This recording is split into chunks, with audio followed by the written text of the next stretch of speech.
Morning room at this time? Her ladyship was never in the morning room before 11. Kindly attend to the matter, will you, Edward? Yes, Mr. Robson. Upstairs lunch was ordered early today, Mrs. Bridges. 12:30, Mr. Robson. Madam's going to a sale in Paddington. Is that for their luncheon? Cottage pie. And it used to be game pie and potato straws. Might as well let Ruby do the cooking. Send me on holiday. We have a solid worth, Mrs. Bridges, and provided we keep our standards at least below steers, perhaps our example will serve as a... Usually wants to see Mr. Robson. Oh, very good, Edward. Oh, and you best go up and give Captain James his tweets into wee brush, Edward. Yes, Mr. Robson. Cottage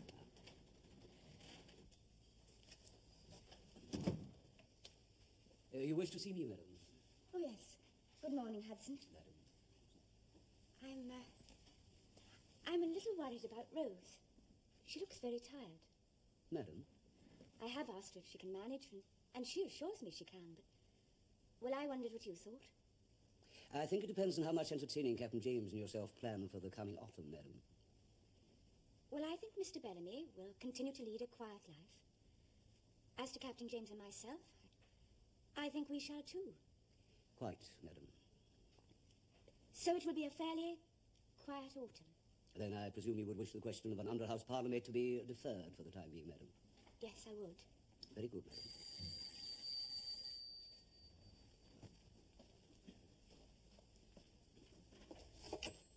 Hello, the Bellamy residence. Oh. Would you be requiring Mr. Richard, Captain, or Mrs. James Bellamy?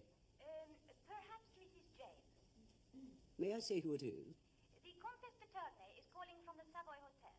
Oh, hold the line one moment, if you please. The Countess de Tournay, madam, wishing to speak to you. Who? The Countess de Tournay, from the Savoy Hotel. Oh, thank you, Hudson.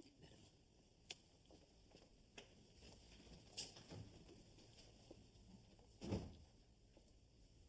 Hello. Is that Mrs. James Bellamy? Yes, it is. Here is the Comtesse de Tournay. I don't think we've met. No, I don't think we have. How do you do?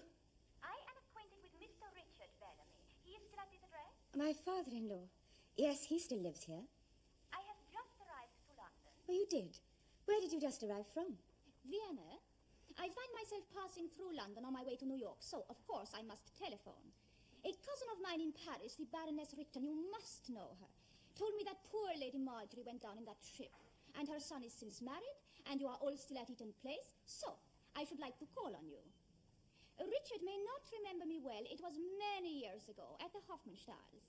I'm sure my father-in-law would be delighted to see you. Perhaps you would care to come and dine with us during your stay in London. Oh, we should like that very much. How charming of you. When may we come? May I suggest 8:30 on Wednesday evening? Wednesday evening. We should be so pleased. 8:30? That will be delightful. Thank you. Goodbye, Mrs. Bellamy. There, did I not tell you it was quite simple? You have achieved for us a good dinner, if not a weekend, if not more. Richard Bellamy's wife was a Southwold. A lot of money there. Here it is in Burke's directory. Southwold, Earl of... sister living... Unless she is not, neither is he. Lady Marjorie Helen Sybil Talbot Carey, born July 12th, 1864, married Richard Arthur Pemberton Bellamy. Residence 165 Eaton Place, SW1. And yet the son's wife invited us. Well, she will be mistress of that house now, Mrs. James Bellamy. No, not in here yet. And please remind your sister once more, where did I meet Richard Bellamy? At the Hofmannstals in Vienna some 15 years ago. And how old does that make me? Huh? Very well, a few years ago. Now, finish unpacking, Lily, whilst I go and sketch the grey, dull River Thames. Oh, I wish you would paint in your own room. I have no River Thames, only ugly chimneys. Would you care to change with me? Do you think the apricot chiffon becomes me better than the velvet? For a middle-aged English gentleman, the velvet, so sophisticated. Oh, everything creased. I seem to spend my whole life packing and unpacking. Why is that? That's because you're never satisfied. I've had to spend the earth on this dress. If that stupid Lady Digby Cave in Monte Carlo had not interfered, her husband would have bought it for me. When you look like that, sister, you are irresistible. I'm sure the dress will prove an excellent investment. Don't distress yourself. Well, it had better be. It's the last of what we have. Small wonder you inspire passion wherever you go.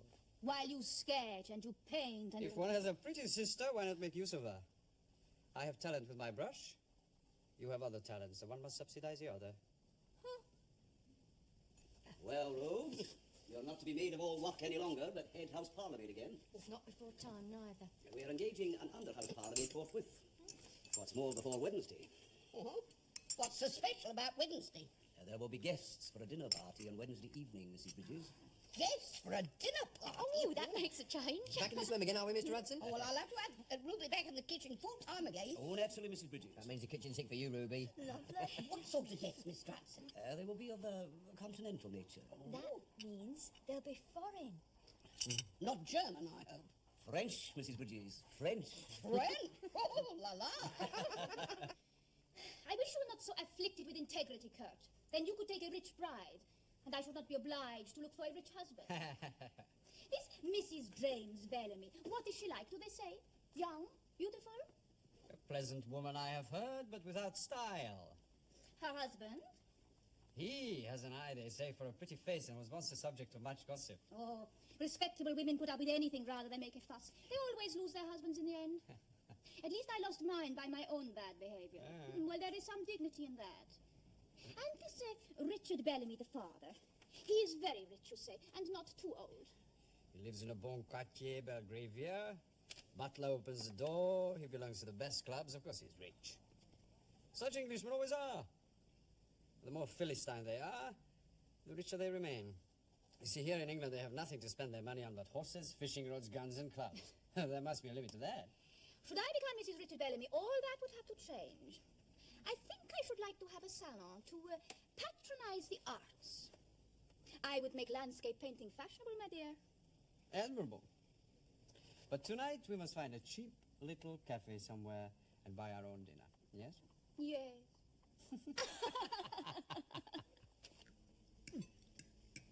What is this we're eating? Cottage pie? Oh. Is it? Well, I think it's delicious. Mrs. Bridges has quite excelled herself. Do you not like it, Richard? What? The food. Food? Yeah, it's delicious. And it's very economical, the remains of Sunday lunch. There's no sense in needless extravagance. Edward, take my plate away. I'm not hungry. I'm not surprised you've no appetite. I see it all now. Retribution for being home late last night from the regimental dinner. Punishment with cottage pie. Well, I shall take my punishment like a man. Edward, bring me some more cottage pie. Nevertheless, Hazel, I hope that when the Comtesse de Tournay and her brother dine here next Wednesday, we shall not be served with cottage pie. Oh, I had considered it. Richard? Is it customary to curtsy to a woman of title from France? Not that I know of. Is she very grand? Well, frankly, I can't remember meeting her. Still, it's a large family. It wouldn't be that dreadful Louise de Tournay. Oh, no, of course not. It couldn't be. She was over 70 when I was in the Foreign Office. So, which one is it? Oh, well, we shall all know on Wednesday.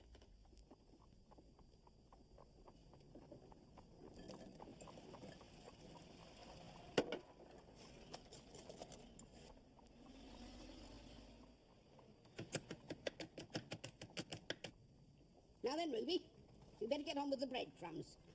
Oh, just to finish chopping up tomatoes first, Mrs. Bridges. No, my girl, I'll see to that. Now then, let me see. Where's my menu book? Is this it, Mrs. Bridges? Well, what do you think it is, my prayer book? And wipe your sticky fingers before you hand things to me. Now, where are we? Oh, yes. Consomme. That's on. So marry Louise with Montpellier butter, yes. That's all ready. Saddle of lamb, that's easy. With scarlet tongue garnish. Scarlet tongue. Haven't done that for years. Pally, the parmesan, yes. That's the cheese straws. Only I'm going to use cheddar. That parmesan has a nasty foreign flavour. Oh, I must say, it's lovely doing a French menu again, even though it is only for 5. Mrs. Bridges. Yes? If you will spare a moment. Oh, yes. What is it? This is Gwyneth Davis, the new under-house parlourmaid, come to help Rose.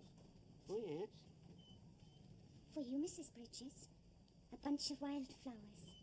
Oh, they're very modest, but I spent Sunday in the country, and I'd like to bring a little of that pleasure to you. I trust you find my references in order, Mr. Hudson. The agency, I've checked them, and Madam has taken them up over the telephone with my last lady. Nonetheless, it's proper for you to see them in writing. Well, that's kind. Very kind indeed. Come along, Put them Ruby. in water, please, Ruby. Would you be Rose? Yes, I would. I'll do my best to learn the ways of the household quickly, Rose, and I look forward to working happily and well under your direction. Oh, yes. You are welcome here, Gwyneth, since I see you are stated in the most glowing terms to be honest, sober, clean, industrious, neat, tidy in person. Yes, that's quite right. And in work, regular and systematic, precise in the care of stoves and ornaments, a clever dressmaker, and as a hairdresser both discreet and watchful, conversant with haute cuisine, and able to wait well at table, and indeed to carve. Carve? I can't carve. The master in my last place gave me lessons. Yes, well, I think we'll excuse the reason for you leaving your last place, Gwyneth. Well, what's that, Miss Hudson? Desirous of change, Mrs. Bridges. She's very young. Haute cuisine, eh? Well, now, Gwyneth, tell me, what would you do if a mayonnaise curdled?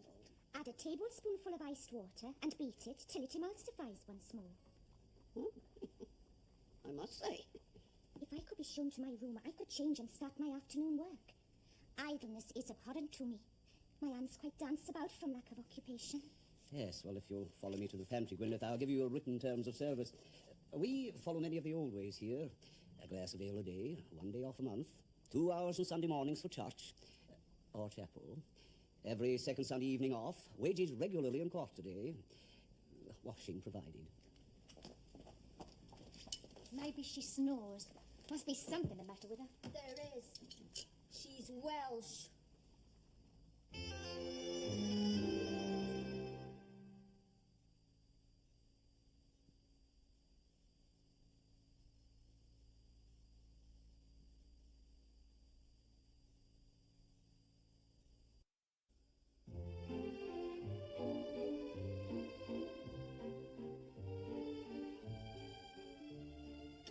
Nothing is the same since poor Andre was taken from me. Andre? My sister's last husband, the late Comte de Tournay. He is dead 5 years last autumn. Oh, dear, I'm so sorry. Without Andre, I am unhappy in Vienna, so each year I travel around Europe with Kurt. To Paris for a little, Monte Carlo, Budapest, Berlin, Rome, and now here I am in London. On your way to New York. Isn't that what you told my daughter-in-law? Yes, my sister's confused. We go to New York next month. But London is so beautiful, Kurt. I think I should like to stay here for a while. Well, I hope you will, then I can show you around a little. Oh, that would be delightful. And when Parliament reassembles and my father is busy in the House of Commons all day, I hope you'll call on me. Oh. We can go for a punt in the river, or a ride in the park. Oh, I love horses. I should explain. My husband works in an office all day. Well, perhaps a stroll in the botanical gardens to see the roses would be less strenuous. Oh, yes, I dearly love roses. They give some people hay fever. So do horses. But they are the most persevering of flowers, are they not? And such beautiful names. Souvenir de Malmaison. Sweet Maiden's Blush. Yeah, that's a lot. Put it in here. Pull that. And it'll go down. It's not smooth running. Never is. Never mind. Gwyneth will fetch a can of oil to it in the morning. Oh, thank you. The master in my last place... Master in your last place did teach you a lot. He did. And I became the object of his unlawful and unbridled lust. His eyes would strip the clothes from my poor female body. That's why I had to leave.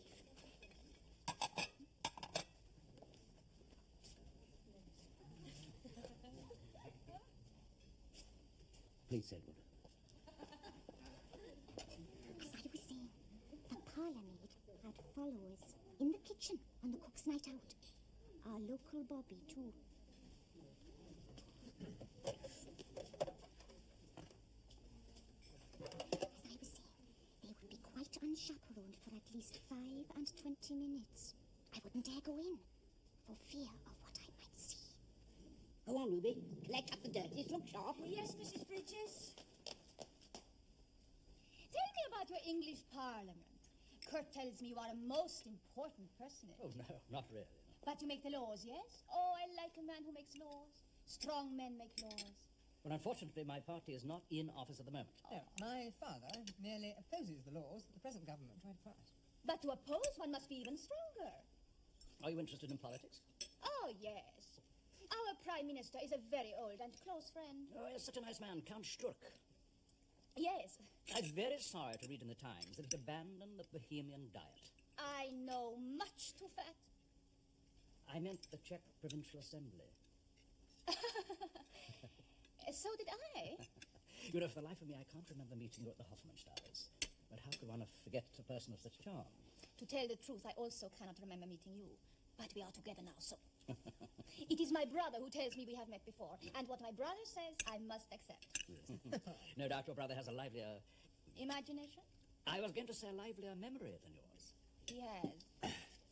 It is a most delicious bird, I'm glad you're enjoying the grouse, Herr Schnabel. and I am delighted to renew its acquaintance. My sister and I spent a delightful month last year in Hampshire at Lord Boroughmere's. I painted, Lily joined the grouse shoots. Grouse? In Hampshire? Pheasant, surely. Pheasants? Yes, of course. Lily shot many, did you not, my dear? She's very deadly with a gun. Shot her husband, she did, 5 years ago. The Comte de Tournai. Oh, no. Yeah, it's common knowledge in the Crown and Anchor. Well, he came after her with a gun. There was a struggle, and he got killed. Lord Ellerdale's valet told me over a pint of beer. He was there when it happened. Did Lord Ellerdale's valet say why he was after her with a gun? Oh, that's not for your ears, Gwyneth. Or yours, Ruby. Oh, go and tell us. Please. Well, he found her in a flagrante delicado with the Baron Duras. What? In bed. That's what they call a crime of passions, isn't it? Hey? Well, they hushed it up, naturally. The de Tournai family contested the will, so she wouldn't get a penny. Only the clothes she stood up in. Or lay down in. How does she live? On her wits, and worse. What does that mean? I'm not going to give you ideas, Ruby. Anyway, now she's after Mr. Bellamy, plain as a pikestaff. All that talk of the Boromirs estate, she's never been in Hampshire in her life, I'll be bound. How can you be so sure? Because I know a rogue when I see one. After all, I'm a bit of one myself. Oh, Gwyneth. The silver corkscrew with the seal brush is missing. Look for it in the dining room first thing in the morning, if you please. Shall I go now, Mr. Hudson? Everything must be accounted for at the end of every working day. Oh, very well, Gwyneth. Ah. Here we are. Thank you, Miss Hudson. 11:30. Quite like old times, isn't it? So, they appreciated their dinner, did they, Miss Oh, indeed, Mrs. Bridges. And is she a very charming lady? Most entertaining. And she spoke very highly of the cheese straws. Oh, I knew I was right not to use the parmesan. You know, the master smiled again tonight. Not just once, but frequently. Ah, that's a change. In that case, I hope she comes here often, and often and often.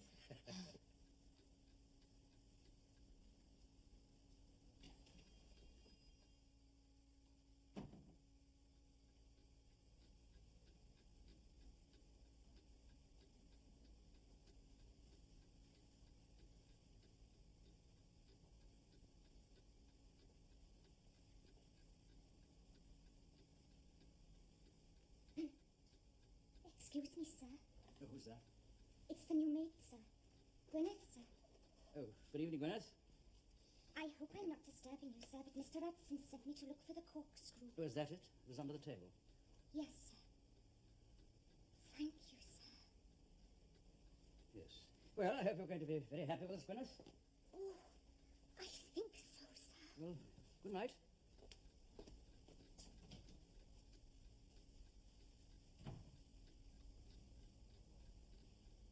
Poor man.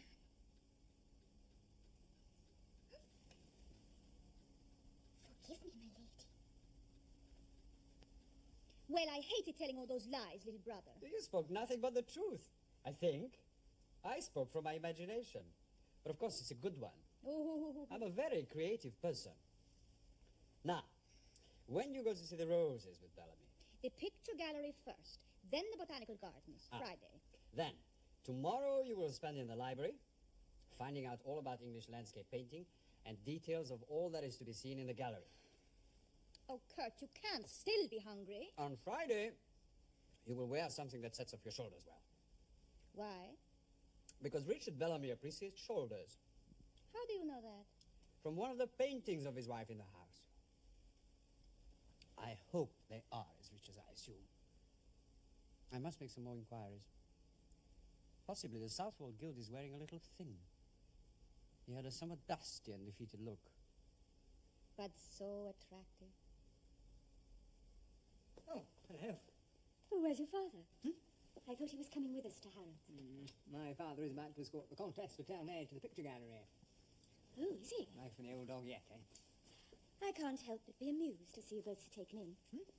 She is quite insincere. Possibly, but very alluring and stinking rich, no doubt. How do you know? All that the Tournays are. Perhaps he'll marry her. James. Oh, what he needs. He can move out of here, start another family. She's much too old. She's not 30. She's 30. I'm Queen Victoria. Come on. I do want to order those chintzes today. But how can he get to the picture gallery without a cab? He's going to walk there. Walk?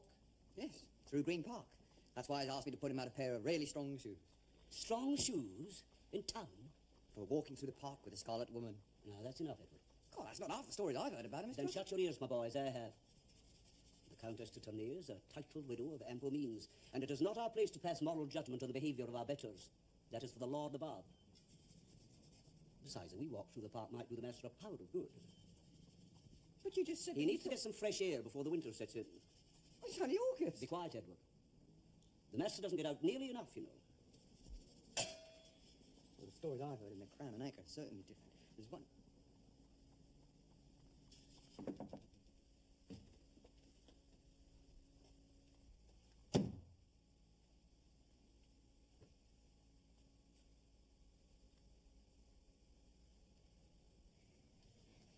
Mrs. Bridges, could you come here a moment, please? You're needed. The Comtesse de Tournay is quite plainly unsuitable. Yes, James. She's an adventuress. A murderess, they say. Yes, James. An adulteress, too. Possibly. If you wish to be seen in public with such a woman, I can't stop you. Thank you for your permission, James.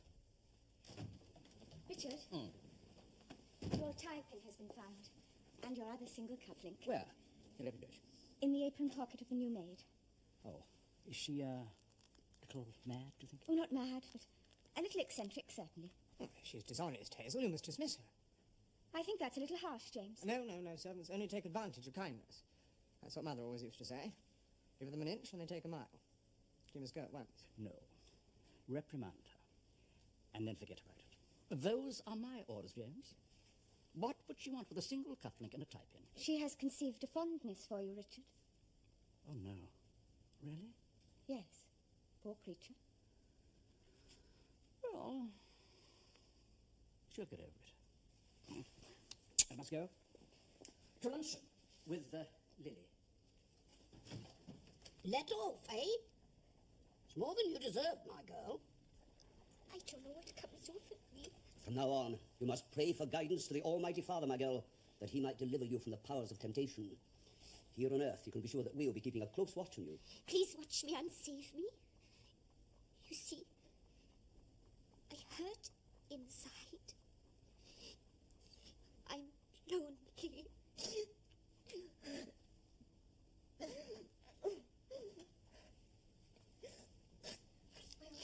You've got us, Gwyneth. And I can't get the winter curtains up on my own. Only, please try not to do everything better than me. I'll try not. And Rose, the attic grates are in a shocking state, quite rusted in some parts. You will see to it that Gwyneth makes up some of her excellent Brunswick black and attends to them. And I'll take you out walking one Sunday, Gwyneth. If Miss Drudson lets me, of course.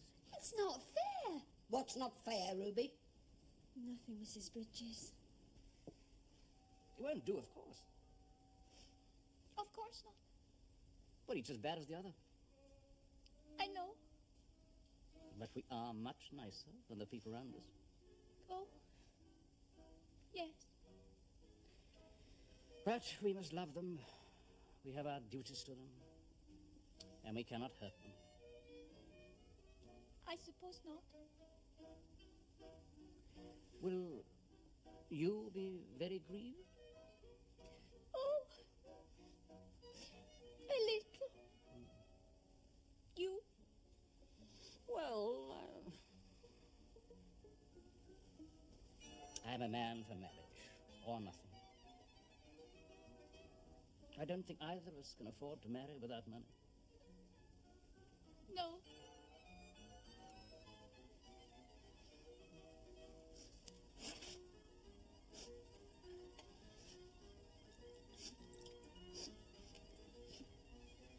Richard, it is a lovely day. After lunch, I should like to walk along the river to Chelsea. We must enjoy what we have, which is the day, and each other. Tomorrow I am to meet Mr. Spencer Stanton of Greenwich. Greenwich? Oh, dear. How else is a woman to live? It is that or take in washing. We all live as we must, I think. You're right. We must try to enjoy this day. This evening we shall part, go back to our everyday lives and our boring tasks.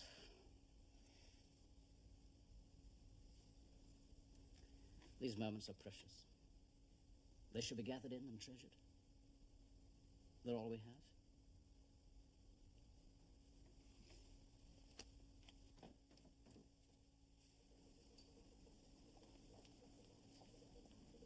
Where might you be off to? Away?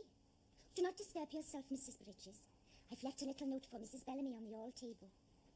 Do you mean to say you're sneaking off without giving notice nor nothing? That's right. I'm on my way. Why? Like I said, I'm desirous of change. Cheerio.